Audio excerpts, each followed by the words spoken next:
मार्गरे जाऊ जाऊ भगवान विष्णु देवर्षि नारदों को ए जातीय शिक्षा नीति 2020 विषय अवगत कराइले एवं कहिले, देवर्षि एबे आपण भूपृष्ठ को जातु एवं निजर नाटकीय शैली रे जनसाधारण को ए जातीय शिक्षा नीति 2020 वार्ता दियंतु। जहा आज्ञा प्रभु। नारायण नारायण नारायण नारायण नारायण नारायण ये नारदर कथा भाई मन दे शुण। आउ नारदर टिकी कथा केते काहर जे पुणी घुराइब मथा प्रारंभिक पर्याय रे शैशवर यत्न सशक्त होइब शिक्षा शिशु आम रत्न। समाज रे अर्थनीति दिगरे पछुआ गुणात्मक वृद्धि पाई ध्यान देबा नुआ। सुनरु तीनी बयस सबु पिलांकर बोध शक्ति उद्दीपन उद्देश्य एहार।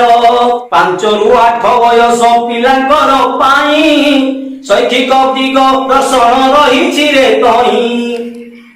स्थानीय वातावरण रखी आगे वृत्तिगत विकास को बढ़ाइबा बेगे। शिक्षा मंत्रणालय को करीन संयुक्त मान्यता व्यवस्था जेते लागू करिबा तो शिक्षा अधिकार आई निरव्यवहार मागणा और बाध्यतामूलक शिक्षा सार।